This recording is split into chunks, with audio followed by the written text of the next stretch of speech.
Bismillahirrahmanirrahim. Assalamualaikum warahmatullahi wabarakatuh. Perkenalkan, nama saya Novita Juniarti, NIM 1054211082217. Baik, pada kesempatan kali ini saya akan melakukan clinical skill lab, yaitu pengelolaan jalan nafas dan pemberian nafas bantu. Yang pertama, saya akan melakukan keterampilan pengelolaan jalan nafas, di mana manajemen pengelolaan jalan nafas adalah suatu tindakan yang dilakukan untuk mengatasi adanya sumbatan jalan nafas baik parsial ataupun total, baik menggunakan alat atau tanpa menggunakan alat. Nah, di sini saya akan menyediakan alat dan bahan yang akan digunakan untuk manajemen pengelolaan jalan nafas serta bahan dan alat yang digunakan untuk pemberian nafas bantu. Adapun alatnya, di sini saya menyediakan manekin boneka, kemudian menyediakan nekolar, kemudian terdapat oropharyngeal tube, kemudian terdapat nasopharyngeal tube, jeli, plester dan juga gunting, selang suction, kasa steril, stetoskop, handscoon, laryngoskop beserta dengan gagan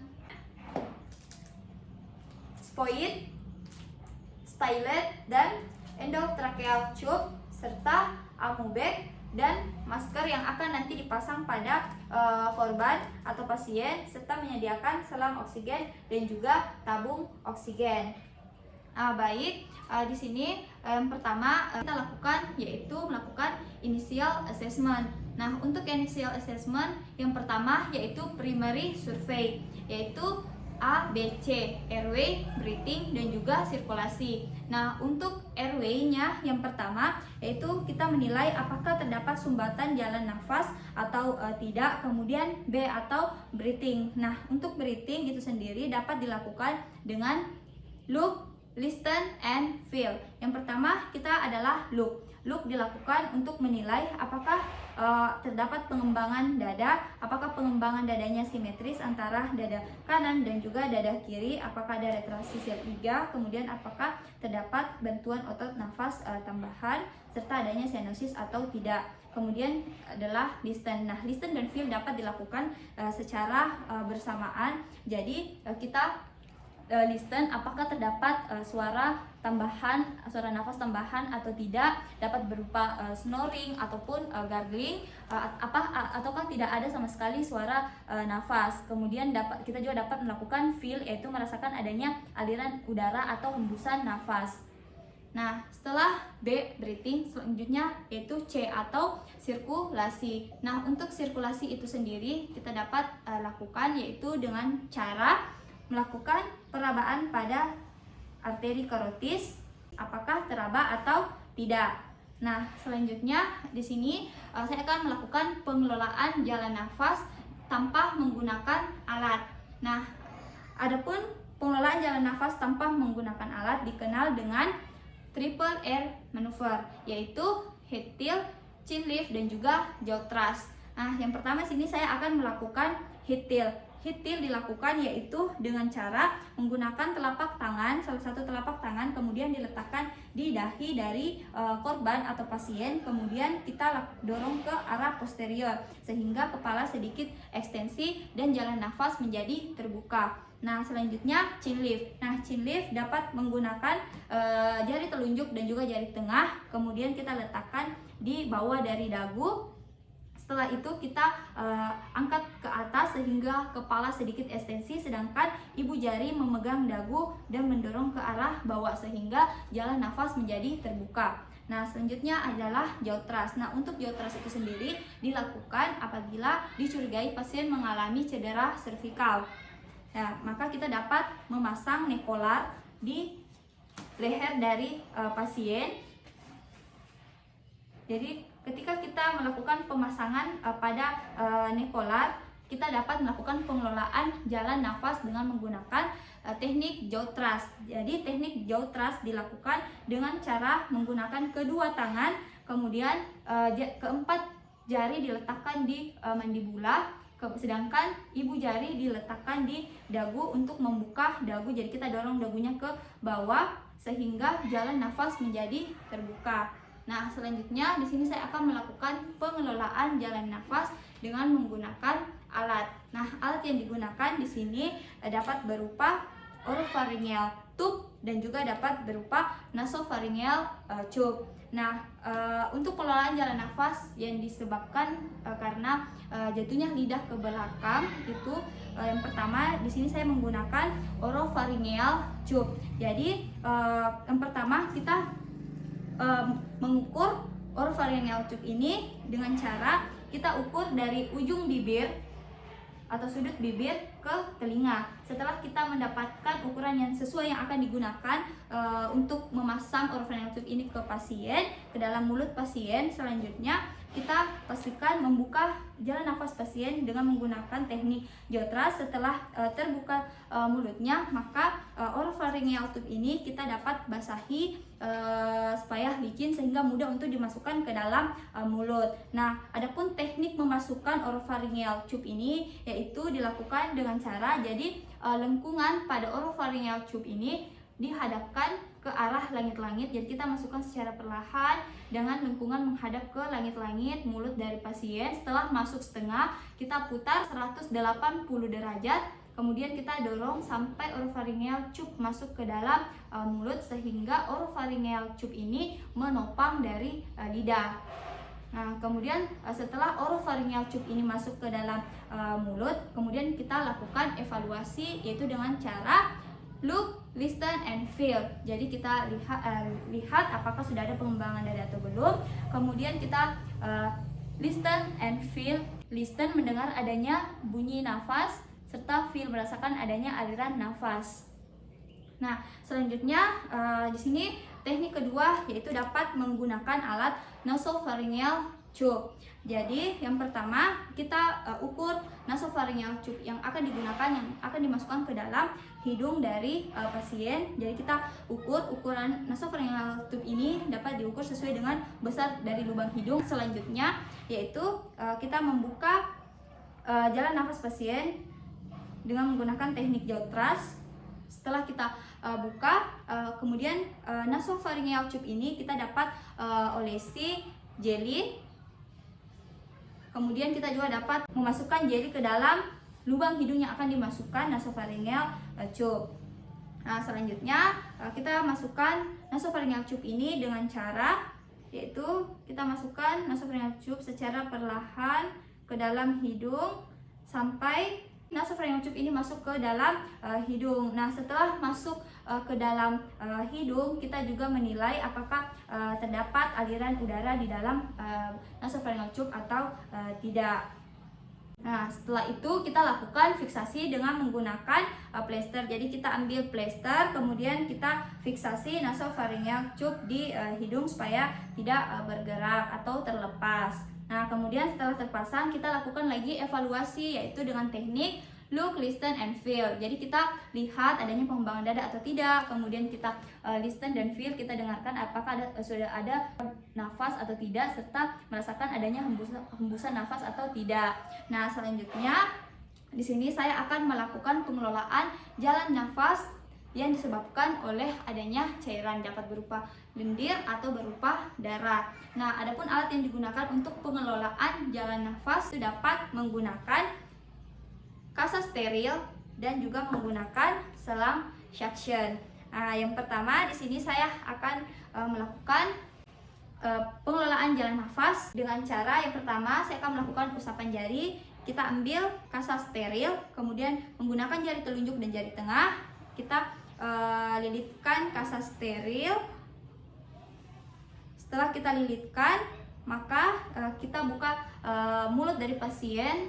Setelah itu kita masukkan kedua jari ke dalam mulut untuk membebaskan cairan yang ada di dalam mulut pasien sehingga bersih, sehingga tidak ada sumbatan jalan nafas. Nah, selain menggunakan kasa steril, kita juga dapat menggunakan selang suction. Jadi selang suction ini dapat dimasukkan ke dalam mulut dari pasien. Jadi kita masukkan selang suctionnya sampai cairan apakah lendir ataupun darah itu terhisap ke luar. Nah, setelah dilakukan pemasangan setelah suction, maka kita juga lakukan evaluasi. Jadi kita evaluasi look, listen, and feel. Jadi kita lihat adanya pengembangan dada atau tidak, kemudian kita listen apakah sudah ada suara nafas atau tidak, serta merasakan adanya aliran nafas atau tidak. Nah, setelah melakukan pengelolaan jalan nafas, selanjutnya di sini saya akan melakukan pemberian nafas bantu. Untuk pemberian nafas bantu apabila pasiennya belum bernafas, yaitu dapat kita lakukan dengan alat atau tanpa alat. Jika tanpa alat dapat dilakukan dengan mouth to mouth atau mouth to stomach apabila ada stomach, dan menggunakan alat itu dapat menggunakan amubek serta dapat dilakukan intubasi. Nah, yang pertama saya akan melakukan pemberian nafas bantu dengan menggunakan amubek. Jadi amubek yang digunakan di sini kita pasang sungkup atau masker yang akan nantinya dipasang pada mulut dari pasien. Kita sesuaikan ukuran dari wajah pasien. Ya, setelah maskernya dipasang dengan amubek, selain itu kita sambungkan selang oksigen ini ke amubek. Kemudian kita alirkan oksigen 12 liter per menit. Nah, setelah itu untuk pemberian nafas bantu menggunakan amubek dilakukan dengan cara, jadi tangan yang satunya ini berbentuk huruf C, jari telunjuk, dan juga ibu jari memegang sungkup dengan berbentuk C, sedangkan 3 jari lainnya berbentuk seperti huruf E diletakkan di bagian mandibula. Kemudian pastikan bahwa sungkup yang dipasang di mulut pasien ini meliputi mulut serta hidung, sehingga ketika dilakukan ventilasi tekanan positif tidak ada udara yang keluar. Jadi kita berikan ventilasi tekanan positif dengan irama pom pas pas, pom pas pas, pom pas pas. Nah, itu pemberian nafas dengan menggunakan amubek. Nah, selain menggunakan amubek, dapat juga dilakukan intubasi. Nah, untuk intubasi itu sendiri menggunakan alat berupa laringoskop. Jadi kita pasang bilah dari laringoskop, kemudian kita memastikan bahwa senternya berfungsi dengan baik. Kemudian kita menggunakan endotracheal tube. Jadi kita pastikan bahwa balon dari endotracheal tube ini tidak bocor, yaitu dengan cara menggunakan spoit. Jadi kita lepas jarumnya, kemudian kita lakukan aspirasi, jadi memasukkan udara dalam spoit, kemudian kita masukkan ke dalam endotracheal tube untuk melihat apakah balonnya mengembang atau tidak. Jadi ini balonnya mengembang. Setelah balonnya mengembang, memastikan bahwa endotracheal tube yang digunakan ini baik, kita lakukan aspirasi, kita keluarkan udaranya kembali. Nah, setelah itu kita masukkan stylet ke dalam endotracheal tube. Nah, adapun teknik yang dilakukan untuk melakukan intubasi, jadi kita ambil laringoskop dengan menggunakan tangan kiri. Jadi laringoskop ini masukkan dari bagian mulut kanan, kemudian geser sedikit lidah ke kiri. Setelah itu masukkan bilah dari laringoskop ke mulut. Setelah masuk, kita identifikasi glotis dan juga pita suara. Apabila sudah diidentifikasi, maka kita memasukkan endotracheal tube. Jadi kita ambil endotracheal tube, kemudian kita masukkan ke dalam mulut dari arah kanan, kemudian ke kiri kita masukkan endotracheal tube ini ke dalam trakea. Setelah endotracheal tube ini masuk ke dalam trakea, maka kita lepas, keluarkan laringoskopnya secara perlahan-lahan. Setelah itu endotracheal tube-nya ini kita hubungkan dengan amubek. Jadi kita lepas maskernya, kita hubungkan dengan amubek, kemudian kita berikan ventilasi tekanan positif, pom pas pas, pom pas pas, dan memastikan bahwa udara sudah masuk ke dalam trakea dan pengembangan dari dada simetris antara paru kanan dan juga paru kiri. Kemudian amubeknya kita lepas. Setelah kita masukkan ventilasi tekanan positif, maka kita dapat lakukan fiksasi. Jadi kita ambil plester, kemudian kita fiksasi endotracheal tube di mulut. Kita fiksasi berbentuk silang. Setelah kita fiksasi, kita masukkan oropharyngeal tube untuk fiksasi agar mulut tetap terbuka, dan kita pasang kembali amubek ke dalam endotracheal tube. Nah, baik, itu tadi mengenai pemberian nafas bantu dengan menggunakan amubek serta intubasi. Nah, selanjutnya di sini saya akan melakukan pengelolaan jalan nafas yang disebabkan oleh benda padat. Baik, untuk pengelolaan jalan nafas yang disebabkan oleh benda padat dapat dilakukan dengan dua cara, yaitu dapat dengan menggunakan back blow atau dengan abdominal thrust. Untuk pasien yang sadar, di sini saya akan pertama melakukan abdominal thrust, yaitu apabila pasiennya sadar namun masih sempoyongan, maka kita rangkul pasien dari arah belakang. Kemudian kedua tangan saling dieratkan, saling memegang satu sama lain, membentuk kepalan. Jadi kedua tangan berada di titik penekanan antara umbilikus dan juga di bagian bawah dari processus ossipoideus. Setelah itu kita lakukan hentakan sebanyak 5 kali. 1, 2, 3, 4, 5. Jadi hentakan ke arah belakang atas sehingga sumbatan yang menyebabkan jalan nafas ini terhambat itu keluar. Nah, selanjutnya apabila pasiennya sadar dan sempoyongan juga dapat dilakukan dengan back blow. Nah, yang pertama kita dapat merangkul pasien apabila pasiennya sempoyongan, maka dapat merangkul pasien dengan satu lengan, kemudian lengan yang satunya melakukan hentakan, yaitu di garis imajinasi dari tulang belikat atau skapula. Kemudian kita dengan genggaman dari tangan kita lakukan hentakan sebanyak 5 kali ke arah depan atas. 1, 2, 3, 4, 5 sampai benda padat yang menyebabkan sumbatan jalan nafas itu keluar. Apabila masih belum keluar, maka dapat dilakukan abdominal thrust. Selanjutnya saya akan melakukan abdominal thrust pada pasien yang tidak sadar. Apabila pasiennya tidak sadar, maka kita segera letakkan pasien di tempat yang datar dan juga keras. Setelah kita letakkan pasien, maka kita sebagai penolong mengambil posisi dapat berada di samping dari pasien atau dapat berada di atas tubuh dari pasien. Kemudian kita lakukan abdominal thrust. Jadi kita lakukan penekanan sebanyak 5 kali di atas di epigastrium. Kita lakukan hentakan sebanyak 5 kali.